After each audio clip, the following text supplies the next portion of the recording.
We're going to be doing the extractions. Doug is going to be the one actually extracting. I'm going to be assisting, making sure all the other snakes stay in the cage and answering questions and that sort of thing.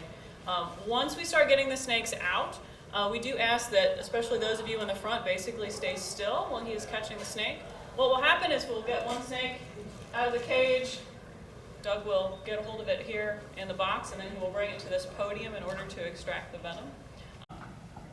It's not going to take a real long time. It's a relatively quick process. We try to keep it as calm and smooth as we can for the sake of the snakes because it is stressful for them. It doesn't physically damage them, but it is scary. You know, somebody's picking them up by the back of the head. For a wild snake, that's typically a predator. They assume they're going to get killed and eaten. They don't know that we're not hungry right now. So we just have to try to keep everything as smooth as we can for their sake and also for our safety as well. Primarily for pharmaceutical and biomedical research. So most of our customers are people at pharmaceutical companies or universities. We also do provide some venom to Red Rock, which are the folks that make the dog vaccine. Do I have a microphone now? Yeah, now sure. I can't. I'm basically done. I'm not going to be able to use it.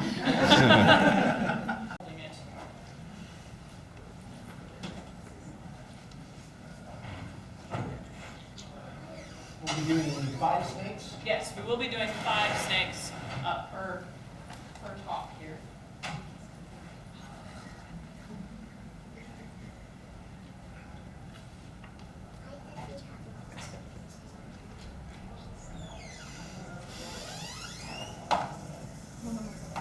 And these are all going to be Western Diamondbacks.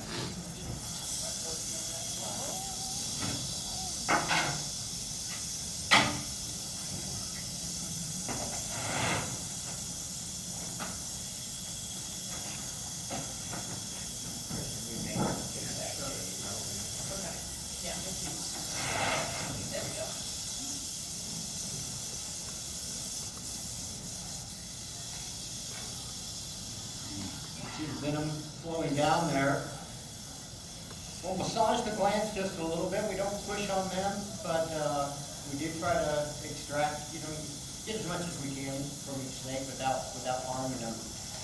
But as Kristen said, you won't see us up here juggling snakes or flipping them around. We want to do it as cleanly, efficiently, and safely as possible. Because it is stressful for the snakes. And what we always say is we don't want to do it to the animal, we want to do it with the animal. So this guy's pretty well done.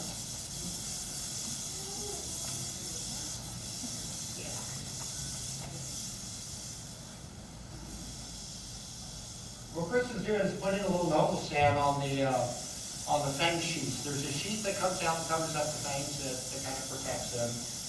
And when you do multiple extractions like these, you want to avoid any infections. And again, the goal is to be as kind and to the snake as you possibly can. So anything you can do to avoid any type of damage to the animal is the way to go.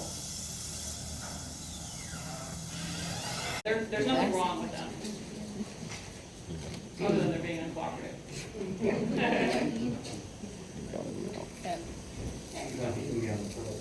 Yeah, I see. That's why we have barriers. That's right. You're all good. I'm just gonna guard these guys and put you in that box. Okay.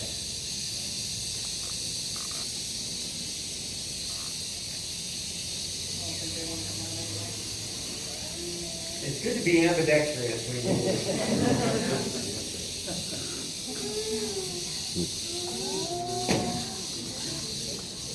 Ready to go.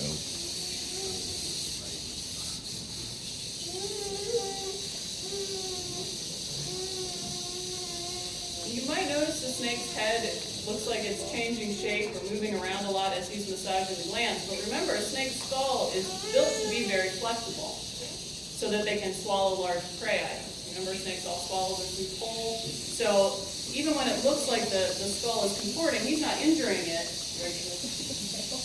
He is simply moving it around a little bit. It also makes them a little tough to handle. You've got a special way to grab them because the things are highly movable, and they're what we call a front fang snake with movable fangs, and they can twist those around and nail you in positions that you never thought they could.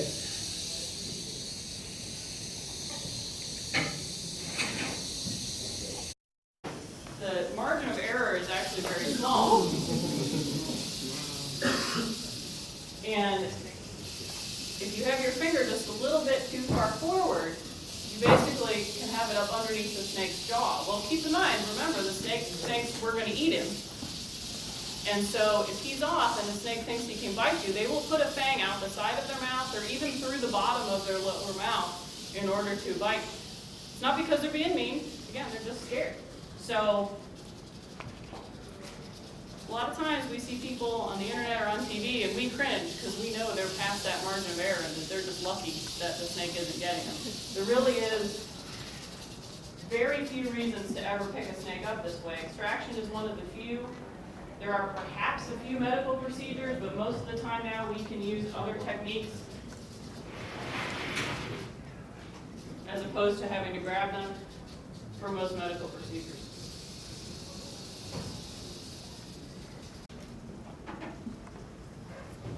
That snake's had a head on his head. Special one. Yeah.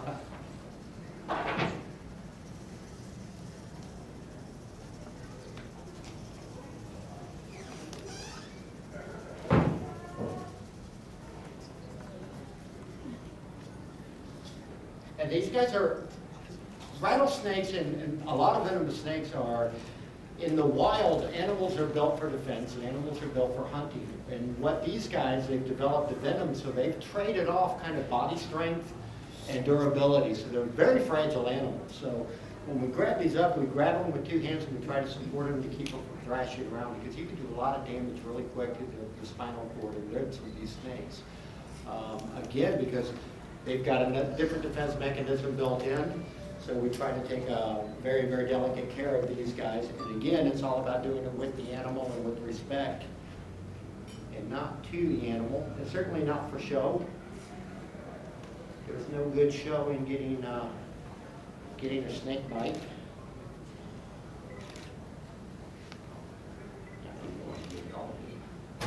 There. Sometimes they don't. Every once in a while we have a snake that doesn't give any venom. It's just for whatever reason decided not to that day. Yep.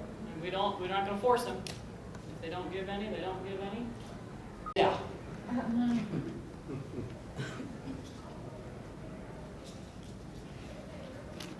We got one more. These are awesome snakes. Okay. If we've got one that is really defensive and is really squirrely, we'll give him that respect and we'll leave him alone for a few moments because we don't want to fight with him. And we certainly don't want to. Come on. Yeah, the last ones are always the fun.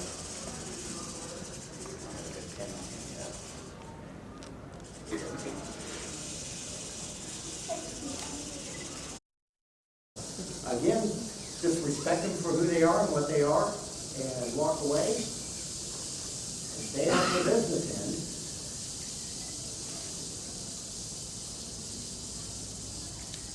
He's just not going to give much either. Again, like Kristen said, sometimes they don't want to give. We don't force them to. If they don't want to give, we'll get them next time around. That's not to say he doesn't have venom. He's got a full load of venom in there, and it's ready to go. If I were to stick my hand in there, I could probably find that out. But a lot of the bites, upwards of 70–80% of the bites in the wild are what we call a dry bite, where the snake will hit you, but he won't actually release venom. And they can control the muscles around those venom glands, and really control the amount of venom that they put into you. Most of the time, they're not going to envenomate you. They don't want to waste the venom on you. They're not going to eat you. So they'll give you what they call a dry bite. And it's a very fortunate thing when it's a dry bite. But the last thing these are is an evil monster. Again, they're probably the most iconic animal, especially here in Texas, but really all throughout the United States. And they're just